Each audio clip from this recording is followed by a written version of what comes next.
Hey friends, welcome back to the Diet Diaries.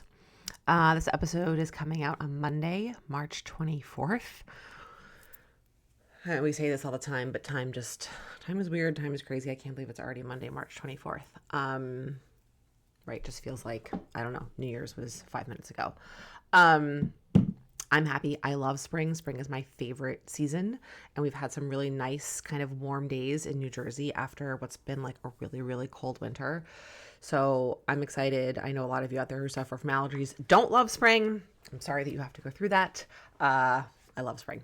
So let's dive in today. This is going to be a pretty short episode. I always say that, right? And sometimes I end up talking for longer than I plan to. And I was looking at my notes. I had made notes a couple of weeks ago about an idea for a podcast. And then I made separate set of notes just a few days ago. And I was looking back at them. I'm like, these are kind of the same idea. But I'm actually feeling I'm going to keep them separate. They're similar but different. And I think I'm going to do one this week and one next week. So kind of like a little like part one, part two. One, to keep it short, and two, because the ideas, again, they're related, but I think there's enough nuance that it's helpful to talk about them separately. So what I'm going to talk about today is that last week, there was a big sale on a retailer called Shop Bop. Now, you may or may not be familiar with this retailer. I have shopped there for a very long time. It's an online retailer. They're actually quite huge. They were acquired by Amazon many years ago. And just weirdly enough, when I was in college, they were starting out in like 1999. They started out in Madison, Wisconsin. And they were looking for college students to kind of like rep them on campus. Basically like influencers before influencing was a thing, right? This is like the late 90s. And I somehow was like heard from them. They reached out to me. I don't know how or why, but I said no. And I'm like, oh my God, that would have been so cool. Like this company became like this huge clothing retailer. Anyway, I've talked about them before. I think they are a really great retailer to buy from. You may have feelings about Amazon. I'm not going to get into that. Their shipping is really fast. Their returns are really easy. When you send something back, you often get returned as soon as they scan it in at UPS. They show models in multiple sizes, usually in kind of like a 12, 14 size body, and then kind of in a smaller size body. And they usually have a really good range of sizes and brands. And it's just, I really enjoy shopping there. Anyway, they had a sale last week, 20% off, like a lot of items. And I follow a good number of stylists / creators / influencers.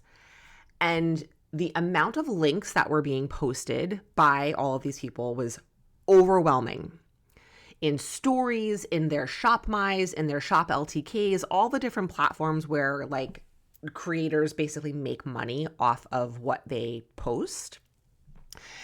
And I mean, so much. Like a couple of people that I follow posted it within like the Shop My app. That's another like one of these shopping apps that creators use if you're not familiar. It's like an LTK. It's like the cool new LTK kind of. And if you don't know what LTK is, it doesn't even matter. And like 30, 40, 50 items, right? And they're not suggesting that you buy all these. I know that.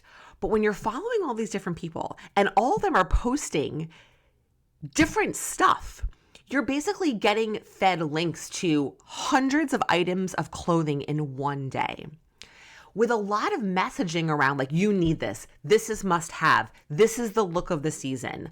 Like a very kind of like, you must buy this, with the result being, if you don't, you will not look cute. You will not feel good. You will not be stylish. You will look frumpy and gross and dated, right? That's kind of like what they're inferring. And I know that nobody actually does any of this maliciously, but the reality is, right, intent versus impact, right? The intent is not to do that, but the impact is like, this is the reality of living in consumer culture, which is crazy and overwhelming. And I'm like scrolling through these things and I'm clicking on things and I'm looking at things. And I ended up buying a t-shirt that I had wanted, a fitted white t-shirt that is the only, and I bought a gift for someone. There's the only things I bought. I did not buy anything that I had not already been looking for. That's something I'm really working on, that just because something is on sale, don't buy it. Only buy things that are on sale if it's something that you've wanted for a long time. That's a super helpful shopping tip that I really has helped me a lot. So I'm looking at all these links and it's so overwhelming. And this idea of like, you need this, you need this, you need this, but it's like, do I really need this? What exactly does that mean? And I'm starting to ask myself, like, will these things make me happy? Why am I even looking at this? Why am I spending time, energy, and attention clicking on these links and scrolling through? And I probably spent like a lot of time over the course of, I don't know how many days the sale was live. It was a while. It was like 5 or 6 days. And content being posted multiple days by multiple people that I follow. Yes, I choose to follow them. Yes, I'm exposing myself to this. Totally, I take responsibility for that. And this really comes back to this idea of we so easily lose sight of what works for us, and we let someone else tell us what to like. And I think this is so important because it's very insidious, and it kind of creeps and expands its little tentacles into other areas where not only are we told what to like, we're told like what looks good, how we should look, what looks acceptable, right? If let's say Western is cool and trendy this year, well, does that mean that if I don't have a fringe suede jacket and a big buckle belt and like a Western style boot that I don't look good or that I'm out of style? Like, what does that mean? Does that mean that I am not, like, I can't dress stylishly or I can't feel good about how I look? And the answer to that is no, like a resounding no. But it's very, very easy to get sucked in and think that these things, these pieces of clothing, jewelry, whatever it is, will make us feel a certain way. And sometimes they do, right? But not all of it. And it's far less than we think, right? Like constantly buying new things because there's a sale or because an influencer tells us or because it's on trend or it's the cool new thing this year or it's a new season and inexplicably you need to get your spring wardrobe. What happened to the clothes that are already in your closet? I don't understand that. Like these people who like buy all new clothes every spring, like where's the stuff that you had? It's very easy to think that you need all these things to feel good about yourself, and that is not true. So the idea here is not to say don't buy anything, don't follow these people. No, I follow them, I learn a lot, and of course I do buy things, but it's to start to pay very close attention to why you are buying that thing. Is it out of fear? Is it out of trying to like keep up? Is it out of like, well, I don't know what I like or I don't know what looks good, so I'm going to let them tell me? Because that's where it starts to get problematic. You have to figure out what works for you. And I am going to connect this back to food. I actually talked about this in this week's email, which I did not even plan that these were going to kind of link up. But I post my breakfasts very often, right? For a long time, I have been eating a version of a Greek yogurt bowl or a cottage cheese bowl. Smoothies, I've kind of phased out of smoothies for a while. I'm sure I will come back to them. I actually had one over the weekend and talked about it, whatever. I post those not to say you should eat this. I post it to share what I'm doing, to help give you ideas, to get you thinking about what will work for you, to show the amount of food that I eat, right? There's a lot of reasons why it is not to say do this. It is not to say this is how you have to eat or this is what you should like or this is the only way to get protein. It's to give you inspiration and get you thinking about what works for you. And so looking at all these links to all these clothes just really got me thinking about this and how easy it is to think that because someone else tells me that I should buy this thing or wear this thing, that I should do that and it will make me feel good. And that is just not true. We, in the culture that we live in the amount of content that we consume, which we don't even realize how much it is, via social media, the rate at which it's coming at us, the volume, the frequency, the intensity, the language that comes along with it, it is essential, crucial, mandatory to really pay attention to why you are doing things. Why am I buying the thing this influencer is telling me to buy? Why am I following this meal plan that this coach is telling me to do? Why am I copying Jordana's breakfast? Why am I doing this 30-day challenge that this trainer is telling me to do? Is it because that they said it worked for them or they said it worked for their clients or that you have to have it or this is the only way or this is the best way or if you don't do this, you're not going to feel this way or you're not going to get these results? Those are the things that you really have to question. And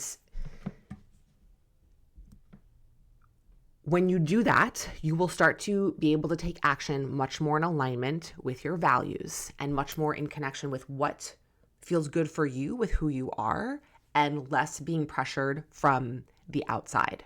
This is work. It's not easy. But the reason I wanted to talk about this is because this is about paying attention and noticing, right? And I think online shopping is a really great place to start. When you see a link to something and you want to buy it, or you put it in your shopping cart, or you're watching what someone is wearing or what they're doing, and you're thinking, oh, I need that, or I want that, or if I had that, I would feel good because they're telling me I need it. Notice the thoughts. Notice what's happening. What's the story that you're telling yourself? And go ahead, put that thing in your cart, but pause. Hang on a second. Wait, don't buy it immediately. Think about, I shared this the other day, and I'm going to share it here because I think it's super helpful. When there's something that you want to buy because someone's telling you that you need to have it, or you like it, or it's a must-have, it's trendy, whatever, you want to think in your head of at least, at a minimum, 3 outfits that you can make with that thing. And if you can't think of 3 outfits, my recommendation is do not buy that thing, right? When you look and see a meal that someone is prepping, or that they're eating on repeat, or that they're saying is really good, right? Ask yourself, do I like that thing? Does it fit my lifestyle to prep that thing? And maybe there's a third question, like, am I going to get leftovers from it, right? What is it? How is it relevant to you? Just because it works for them, or just because someone is saying like, this is the thing, doesn't mean that that's true for you or will work for you. Maybe there's a version of that that will work for you. So this is really about noticing when we get sucked in to reacting to doing things based on what someone else is telling us to do point blank, because it's what's cool, it's what gets results, it's what you have to do, without thinking about, well, what do I actually like? What's my lifestyle? What are my goals? What are my preferences? What's my budget when it comes to shopping? How am I going to wear this thing? I know I'm kind of mixing food and clothes. That's okay. There's a lot of overlap here, just in kind of the concept.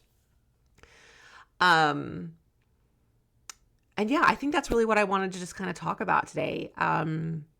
Just paying attention to when you are being influenced and how you are being influenced. And is it working for you? Is it helping you? How much are you being influenced versus how much are you staying connected to you? And remembering, what do you like? Do you know what you like? Do you know what works for you? Right? When you eat something for breakfast, you know how it makes you feel, or are you just eating because someone told you to eat it and you don't even know, or you're starving 2 hours later, but you're like, well, this is what this person told me to eat, so it must be good. It doesn't matter that I'm hungry 2 hours later. Like, no, that's not working, right? Don't buy those jeans just because that girl liked them. Do you like them? Do they fit? Are they comfortable for you? Or are you just buying them because they're like the cool, trendy jean, right? This is really what it's about. I feel like I kind of just got to it in the last 2 minutes, so hopefully you hung in with me. That's really what it's about, is really paying attention. Is this working for me, or am I doing this for some external reason that I think is going to make me feel a certain way? All right. That's all I got for you today. Thanks for being here. I'll see you next week.